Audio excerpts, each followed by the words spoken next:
Mas, kita makan siang di restoran Padang Jalan Juanda yuk. Demikian telepon singkat yang langsung saya jawab dengan perkataan iya. Inilah telepon dari mitra saya, ayah angkat saya, seorang yang 20 tahun usianya di atas saya, yang merupakan mitra saya lebih dari 25 tahun. Saya juga komisaris di perusahaannya dan memiliki saham kecil di organisasinya. Dan itu dulu sebelum strategi lain muncul di kemudian hari. Bisnis dipegang olehnya lebih ada 16 perusahaan.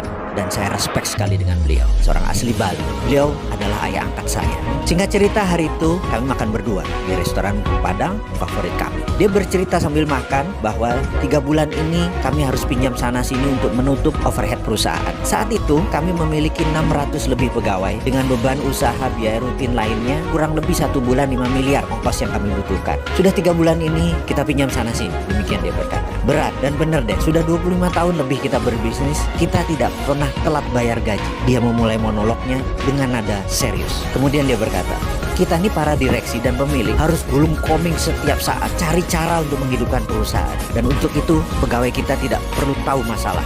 Namun kali ini berat sekali. Lalu dia menatap saya. Ada saran nggak, Mas? Demikian dia berkata kepada saya yang lagi mengunyah makanan. Saya pun menjawab demikian.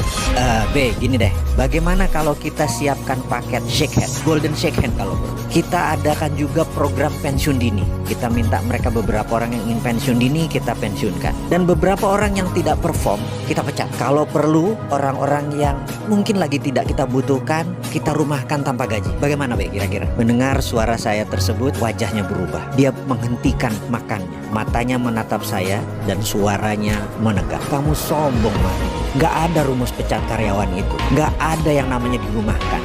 Gak ada yang namanya golden shake hand sekalipun. Mereka semua bekerja sudah sangat keras. Mereka adalah orang pilihan. Itu nadanya dengan tegas dia berkata. Kamu harus cari cara lain. Lalu dia melanjutkan bicaranya setelah terhenti sesaat. Kamu jangan pernah berpikir bahwa apa yang selama ini kita dapat adalah karena kepintaran kamu atau kepintaran saya. Gak ada itu. Semua itu terjadi, itu bukan karena kita. Ini merupakan jawaban dari doa 600 pegawai kita dan keluarganya. Mungkin kalau dikumpulkan ini adalah doa dari 1.500 orang. Jujur, kamu harus berpikir berbeda dengan apa yang kamu katakan barusan. Ini semua bukan karena kamu, bukan karena saya. Jangan mentang-mentang ekonomi lagi turun, kita lagi susah, pegawai kita pecat. Bukan begitu, nggak bisa begitu. Ini contoh aja ya, saya kasih tahu kamu. Coba kamu bayangkan, kamu berdoa dengan ikhlas, bekerja keras dan jujur. Lalu di catatan langit, kamu harus dapat rezeki 10 miliar bulan ini. Coba bayangkan itu ya. Maka malaikat yang ditugaskan menurunkan 10 miliar itu pasti perlu infrastruktur rezeki turun. Di mana itu? Yaitu bisnis kamu. Jadi dia turunkan lewat bisnis kamu, rezeki itu datang ke kamu. Begitu juga doa 1.500-an anggota keluarga karyawan kita.